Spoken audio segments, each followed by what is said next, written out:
Hello everyone, मैं हूं शिवम द्विवेदी और स्वागत है आप सभी का हमारी इस क्लास में।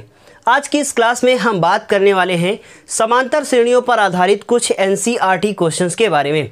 और ये सारे के सारे जो क्वेश्चन आज हम आपको बताएंगे ये सारे के सारे एनसीईआरटी होंगे और ये सभी आपकी परीक्षा के लिए मोस्ट इम्पॉर्टेंट हैं। इसलिए आप जुड़े रहें हमारे साथ और यदि आप हमारे चैनल पर नए हैं तो चैनल को सब्सक्राइब करना बिल्कुल भी ना भूलें और यदि आप हमारे चैनल पर पुराने हैं तो जुड़े रहें और अंत तक वीडियो को देखें और साथ में लाइक करना भी ना भूलें। ये क्लास इंपॉर्टेंट है, इसमें केवल आपको एनसीईआरटी क्वेश्चन ही डिस्कस करके दिए जाएंगे जो कि आपकी हाई स्कूल की परीक्षा के लिए मोस्ट इंपॉर्टेंट है।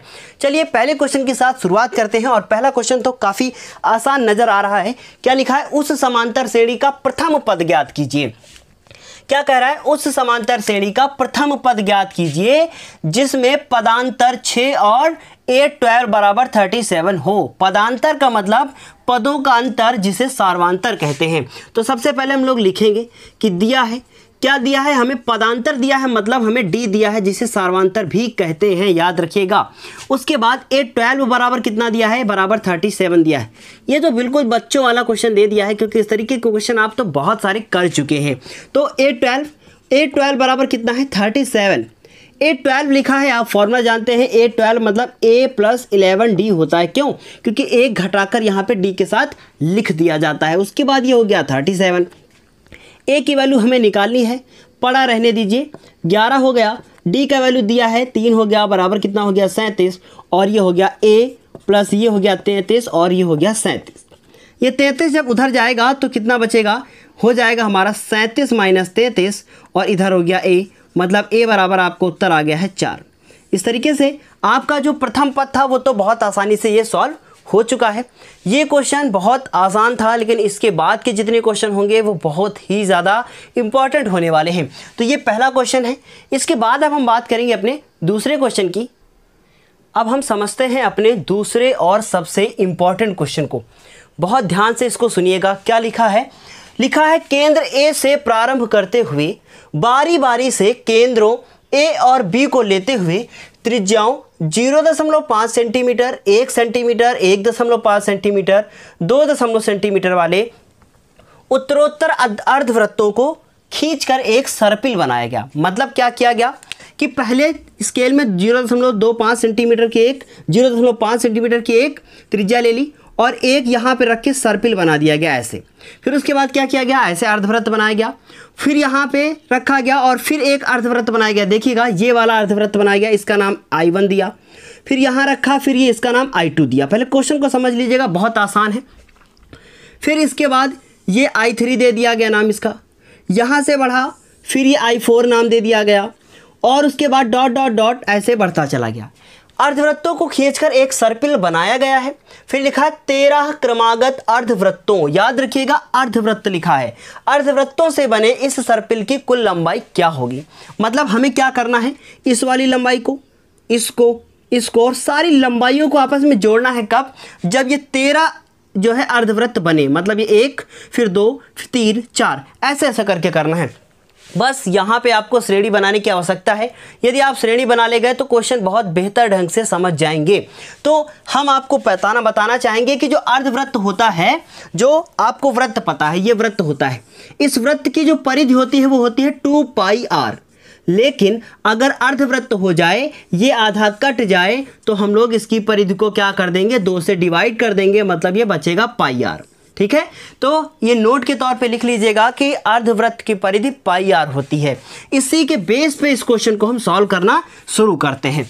देखिएगा, हम लोग लिखेंगे पहले सर्पिल की लंबाई या पहले अर्धवृत्त की लंबाई। अर्धवृत्त की क्या लिखेंगे हम लोग? लंबाई लिखें या परिधि लिखें, एक ही बात है। क्या लिखेंगे? लिखेंगे पाई और आर। अब आप बताइए, पाई का मान तो आपको 22/7 दे दिया है, लेकिन यदि आप यहाँ पे पाई का मान रखेंगे और सॉल्व करने की कोशिश करेंगे तो बहुत कठिन हो जाएगा। कैसे करना है? जैसे हम आपको बता रहे हैं। तो ये पाई लिखा, आर की वैल्यू कितनी है? 0. कितनी है? 5 है। ये देखिए पहली है यहाँ से यहाँ तक की त्रिज्या, फिर दूसरी यहाँ से यहाँ तक है ना, तो ये कितना हो गया? 0.5 हो गया। इसको आप लिख सकते हैं 0.5 पाई लिख सकते हैं। ये हो गया पहला। फिर उसके बाद दूसरे अर्धवृत्त, बहुत ध्यान से देखिएगा, बहुत इंपॉर्टेंट क्वेश्चन है, दूसरे अर्धवृत्त की लंबाई है ना, दूसरे अर्धवृत्त की जो लंबाई होगी वो क्या है 1.0 है, तो आप उसको 1.0 आप डायरेक्ट लिख दीजिए, 1.0 पाई लिख दीजिए।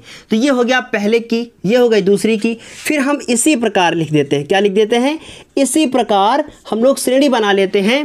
पहली होगी 0.5 पाई। पाई क्यों लगा रहे हैं, क्योंकि उसकी लंबाई ये वाली कही गई है और उसमें आपको त्रिज्या ये वाली दी गई है, तो पाई लगा देंगे तो ये वाली लंबाई हो जाएगी। देखिए समझिएगा, ये हम लोग अर्धवृत्त बनाते हैं, है ना, ये इसकी लंबाई हमने कहा यहाँ से यहाँ तक इसकी लंबाई है 5, हम कहें यहाँ से यहाँ तक 5 है, तो जरा यहाँ से यहाँ बताओ, तो कह देना 5 पाई है, मतलब उसके साथ पाई लगा दीजिए। और कहें नहीं ये पूरी बताओ, तो 2 पाई लगा दीजिए आगे, सिंपल सा है ना। तो क्या हुआ कि हम लोगों ने 0.5 पाई लिखा, फिर 1.0 पाई लिखा, उसके बाद 1.5 पाई लिखा, डॉट डॉट डॉट कहाँ तक पढ़ते चले गए, बढ़ते चले गए हम लोग 13 पदों तक। कहाँ तक गए, 13 पदों तक। अब देखिएगा, इस तरीके के क्वेश्चन आपने बहुत सारे किए हैं। अब इसे कैसे लिखेंगे, हम लोग लिखेंगे कुल लंबाई। क्या लिखेंगे, कुल लंबाई, मतलब इनका सबका योग करना होगा हमें। तो कुल लंबाई SN बराबर आपको लिखना है, क्या लिखना है, SN बराबर लिखना है। क्या फॉर्मूला लिखेंगे, N/2, उसके बाद 2A + N-1 × D लिखेंगे। अब देखिए मैंने यहाँ पे सारी वैल्यू तो नहीं लिखी है, लेकिन इसमें हम आपको समझाने की कोशिश करेंगे, आसानी से आप इसको लगा लेंगे। n का वैल्यू कितना है 13 पदों तक, तो मतलब ये 13 लिखेंगे आप, 13/2 हो जाएगा। उसके बाद यहाँ है 2 लिख दिया। a की वैल्यू कितनी है 0.5 पाई, तो क्या लिखेंगे आप, लिखेंगे 0.5 पाई लिखेंगे, प्लस का चिन्ह है। n की वैल्यू कितनी है 13 है, तो यहाँ लिखेंगे 13 - 1 लिखेंगे। और अब बात करते हैं d की, ये आधा, ये 1, ये 1.5, मतलब लगातार 0.5 बढ़ता जा रहा है, मतलब d का मान भी क्या होगा 0.5 पाई। देखिएगा समझिएगा, ये इतना, फिर इसमें लगातार बढ़ता हुआ जा रहा है, तो कितना बढ़ रहा है 0.5 पाई, तो कितना है 0.5 पाई लगातार बढ़ता हुआ जा रहा है। यदि आपको समझ में नहीं आ रहा है तो आप इसको ऐसे समझ सकते हैं, लिख दीजिए, चूँकि d बराबर 1.0 पाई - 0.5 पाई, और आंसर आ जाएगा 0.5 पाई, ऐसे लिख दीजिएगा, है ना। अब इसको सॉल्व करते हैं, 13/2, यदि आप इसे करेंगे तो कठिन हो जाएगा। 2 को जब आधे से गुणा करेंगे, तो ये इसको जब गुणा करेंगे तो आएगा 1.0 पाई। क्या आएगा 1.0 पाई, तो इसको लिखेंगे 1.0 पाई लिख देंगे आप। उसके बाद प्लस यहाँ से आएगा 12, और उसके बाद 0.5 पाई। अब देखिएगा आप, ये हो गया 13/2, ये लिखेंगे हम लोग 1.0 पाई। जिसको भी समस्या हो रही है बिल्कुल कमेंट करें। ये 12 को इसके साथ गुणा करेंगे तो आएगा 6.0 पाई। गुणा करके आप देख लीजिएगा, इसको और इसको जोड़ देंगे तो देखिए पॉइंट के बाद 0 का कोई मतलब नहीं होता, इसलिए ये लिखा है 1 पाई, ये लिखा है 6 पाई, मतलब हो गया ये 7 पाई। 4 पाई मत कहिएगा, क्या हो गया 7 पाई हो गया। अब इसे कैसे सॉल्व करेंगे, यहाँ पे करते हैं। कितना हो गया 13/2, 7 लिखा था और पाई लिखा था, पाई का मान कहा था कि 22/7 ले लीजिएगा। तो क्या हुआ, ये 7 से 7 कट गया, इसको इससे काटा तो 11 हो गया। क्या बचा 13 × 11 हुए, मतलब कितना हुआ 1 4 3, मतलब इनको जब गुणा करेंगे तो 1 4 3 आएगा। लेकिन अब बात है कि इसका मात्रक क्या लिखा जाए, तो यहाँ क्या है सेंटीमीटर, तो आप भी लिख सकते हैं इसको सेंटीमीटर, और यहाँ पे भी आप लिख दीजिए सेंटीमीटर, और यहाँ पे भी आप लिख लीजिएगा सेंटीमीटर। तो इस तरीके से उम्मीद है क्वेश्चन समझ में आया होगा। क्या किया हम लोगों ने, हमें त्रिज्या दी थी, हमने अर्धवृत्त की परिधि वाला फॉर्मूला लगाया। फॉर्मूला लगाने के बाद लिखा पाई आर, पाई के साथ उसकी त्रिज्या को गुणा कर दिया, फिर दूसरी त्रिज्या को पाई के साथ गुणा किया, एक श्रेणी बना ली। श्रेणी बनाने के बाद फॉर्मूला लगाया और n की वैल्यू को 13 लिया गया था, a की वैल्यू को 0.5 पाई और d की वैल्यू को भी 0.5 पाई। कैसे, वो मैंने अभी थोड़ी देर पहले आपको बताया है। उसके बाद इसको पूरा सॉल्व किया, सॉल्व करने के बाद लास्ट में बचता है 13 × 11, जिसका गुणा करेंगे तब उत्तर आएगा 143 सेंटीमीटर। इस तरीके से ये क्वेश्चन यहीं पे समाप्त हुआ। इसके बाद हम बात करेंगे अपने अगले क्वेश्चन की, लेकिन उसके पहले आपको इसका स्क्रीनशॉट लेना पड़ेगा। अभी अगला क्वेश्चन हम लोगों के सामने लिखा है, क्या लिखा है कि 200 लट्ठों को एक ढेरी के रूप में इस प्रकार रखा जाता है।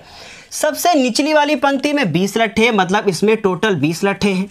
उसके बाद अगली पंक्ति में 19 लट्ठे, मतलब इसमें 19 हैं। उसके बाद अगली में 18 हैं, ये 18 हैं। कितने ये लट्ठे कितनी पंक्ति में रखे गए हैं, मतलब ये जो सारे के सारे लट्ठे हैं ये कितनी पंक्तियों में रखे गए हैं आपके सामने। तो यहाँ टोटल 3 पंक्तियाँ ही दिख रही हैं, लेकिन लट्ठे टोटल 700 होने चाहिए, अभी तो आगे और बननी है ना। लिखा है कितनी पंक्ति में रखे गए हैं, मतलब हमको इसमें पंक्तियों की संख्या बतानी है। ये पहली, दूसरी, तीसरी हो गई है, इसको कितना ऊपर और उठाया जाए कि टोटल लट्ठे 700 रखे जाएं। क्वेश्चन तो बिल्कुल क्लियर है कि क्या क्लियर है कि टोटल लट्ठे 700 हैं। पहली पंक्ति में 200 हैं, पहली पंक्ति में 20 हैं, फिर अगली पंक्ति में 19 है, उसकी अगली पंक्ति में 18 लट्ठे हैं। इनको कितना ऊपर उठा दिया जाए कि इसमें टोटल 700 लट्ठे आ जाएं। चलिए फिर आगे क्या लिखा है कि सबसे ऊपर पंक्ति में कितने लट्ठे हैं। तो बहुत ध्यान से इसको देखिएगा। सबसे पहले हम क्या करेंगे, इसकी श्रेणी को बनाने की कोशिश करेंगे। तो हम लोग लिखेंगे हल और देखेंगे कि पहली पंक्ति में कितने लट्ठे हैं। पहली पंक्ति में लट्ठे हैं टोटल आपके लट्ठे क्या है 20। अगली पंक्ति में क्या है, अगली पंक्ति में टोटल लट्ठे हैं 19। उसके अगली पंक्ति में कितने हैं 18 और डॉट डॉट डॉट डॉट कहाँ तक जाएंगे हम लोगों को यही तो निकालना है कितनी पंक्ति, मतलब क्या है n तक जाएंगे, लास्ट तक हम लोग जाएंगे। तो हम लोग लिख लेंगे, सबसे पहले यहाँ लिखेंगे माना कुल पंक्तियाँ कितनी हैं, माना कुल पंक्तियाँ कितनी हैं, वो हमने मान ली कुल पंक्तियाँ आपकी n मान ली, क्या है n है। तो इस तरीके से n टाइम हमें इसको लेकर जाना है। ये तो क्लियर आपको समझ में आ गया होगा कि क्या है, पहला 20 है, फिर अगला 19 है, फिर उसके बाद 18 है और कहाँ तक जाना है, हमें n तक जाना है। बिल्कुल क्लियर है कि ये n बार हमको इसको लिखना पड़ेगा।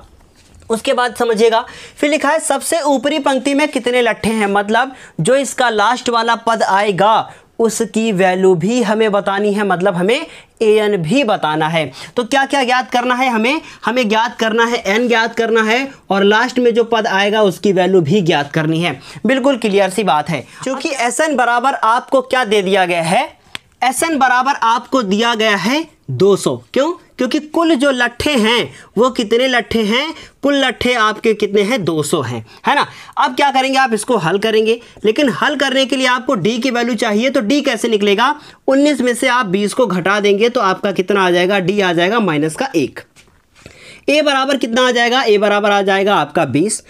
अब देखिएगा, चूंकि Sn बराबर कितना दे रखा है, 200 दे रखा है। हल करेंगे आप इसको और Sn बराबर कितना दे रखा है, 200 दे रखा है। तो Sn की जो वैल्यू है क्या होता है, फॉर्मूला n/2, उसके बाद 2a + n-1 इंटू डी होता है। उसके बाद यहाँ हो गया 200। n की जो वैल्यू है वो हमें नहीं पता, तो हमने इसको यहाँ पे n/2 ही लिख दिया, 2 लिखा। और जो a की वैल्यू है वो कितनी है, वो है आपकी 20। उसके बाद प्लस लिखा, n की वैल्यू नहीं पता तो आप उसको n ही लिख देंगे, लेकिन d की वैल्यू है -1, ब्रैकेट यहाँ से बंद कर देंगे। देखिएगा शायद यहाँ पे अब द्विघात समीकरण बन रहा है। तो ये 2 को इसको गुणा करेंगे 40 हो जाएगा, प्लस 1 से जब इसको गुणा करेंगे तो माइनस का n हो जाएगा, क्योंकि ये प्लस, देखिएगा इसको समझिएगा, माइनस और प्लस माइनस मतलब माइनस से ब्रैकेट को ओपन करना है, बस इतना समझ लीजिए। उसके बाद बराबर ये हो जाएगा यहाँ पे 200।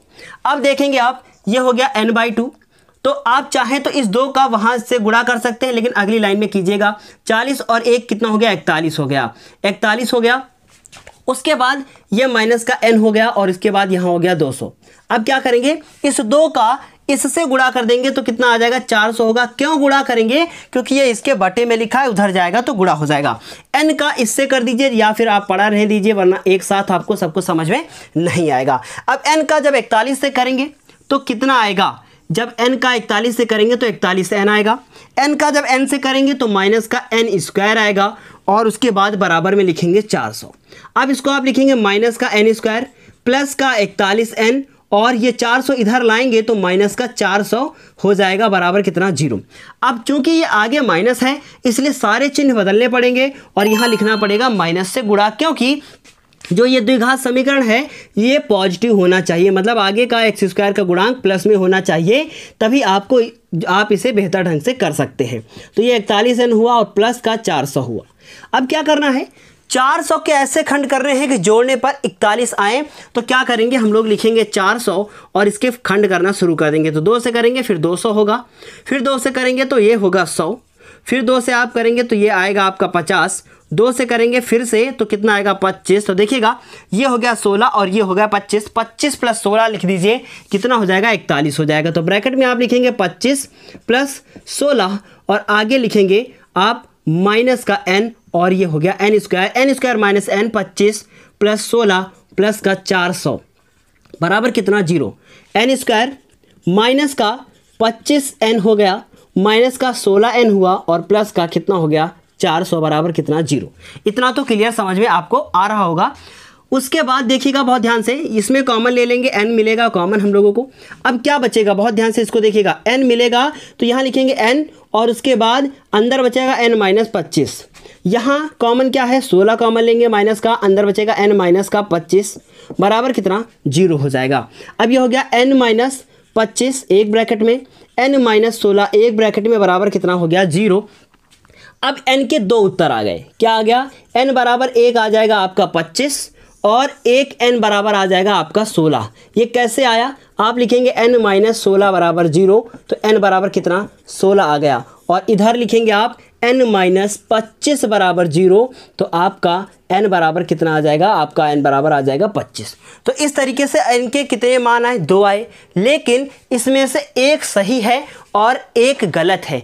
कैसे पता चलेगा हमें कि कौन सा सही और कौन सा गलत है, क्योंकि टोटल जो लट्ठे हैं वो आपके कितने हैं 200 ही हैं, इसलिए इसमें से उत्तर जो आपका सही होगा वो होगा n बराबर 16 और n बराबर 25 क्या होगा गलत होगा। क्यों गलत होगा, क्योंकि यदि इसके टोटल जो पद होंगे 25 हो जाएंगे तो 25 यदि हो गए, बहुत ध्यान से इसको समझिएगा, यदि इसके पद ये टोटल जो होंगे वो 25 हो जाएंगे तो 200 से ज़्यादा लट्ठे हो जाएंगे। तो क्या करेंगे, इसको हम लोग अमान्य मान लेंगे और लिख देंगे कि अतः, बहुत ध्यान से इसको समझिएगा, लिखेंगे अतः कुल जो पंक्तियां हैं वो कितनी आ गई हैं, आपकी कुल जो पंक्तियां हैं वो कितनी आ गई हैं, वो आ गई हैं 16, यानी n की जो वैल्यू थी वो 16 आ गई है। लेकिन हमसे पूछा गया था कि ऊपरी पंक्ति में कितने लट्ठे हैं, तो हम लोग लिखेंगे अतः, या फिर आप कह सकते हैं पुनः लिख सकते हैं कि मतलब आप कुछ और करने जा रहे हैं। पुनः क्या किया, अंतिम पंक्ति में, अंतिम या ऊपरी लिख सकते हैं आप, तो ऊपरी लिख दीजिए, ऊपरी पंक्ति में लट्ठे, ऊपरी पंक्ति में लट्ठे। हमने आपको बताया था कि ऊपरी पंक्ति में लट्ठे का मतलब ये हुआ कि आपको इसको an ज्ञात करना है, मतलब इसका an ज्ञात करना है। वो क्यों, क्योंकि लास्ट में वो आएगा। तो क्या हुआ, an ज्ञात करना है, an बराबर होता है a plus n minus 1 into D होता है।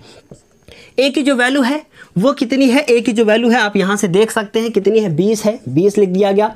और n की जो वैल्यू है वो अभी अभी निकाली गई है 16 माइनस 1, और d की जो वैल्यू है वो है माइनस 1। तो यहाँ से हो गया 20, उसके बाद यहाँ से बचेगा 15, और 15 का जब 1 से गुणा करेंगे माइनस का 15 हो जाएगा, तो क्योंकि माइनस का 1 है तो यहाँ से an बराबर कितना आएगा 5 आएगा। मतलब पहली पंक्ति में जो सबसे ऊपर वाली है उसमें टोटल जो लट्ठे होंगे वो होंगे 5, अगली पंक्ति में 6, फिर 7, क्योंकि एक एक एक एक ऊपर से बढ़ रहा है और नीचे से जाएंगे ऊपर तो घट रहा है। इस तरीके से ये क्वेश्चन यहीं पे समाप्त हुआ और ये क्वेश्चन है आपका मोस्ट इम्पॉर्टेंट 6 नंबर का, और ये 4 नंबर में एक बार पूछा भी जा चुका है, इसलिए ये इंपॉर्टेंट है। अब इसका आप स्क्रीनशॉट ले लीजिए। इसके बाद बात करते हैं अपने दूसरे क्वेश्चन की। अब हम आज की क्लास को यहीं पे समाप्त करते हैं और हम फिर मिलेंगे आपसे कुछ नए एनसीईआरटी क्वेश्चंस के साथ। तब तक के लिए धन्यवाद और आने वाले वीडियो का इंतज़ार कीजिए। फिर मिलेगा नए वीडियो में कुछ नया धमाका और अच्छे से क्वेश्चन आपको मिलने वाले हैं। मात्र एक क्लास दूर हैं आप अपने 5वें अध्याय को ख़त्म करने से। तो आज की क्लास के लिए बस इतना ही। फिर मिलते हैं हम अपने अगली क्लास में, तब तक के लिए धन्यवाद।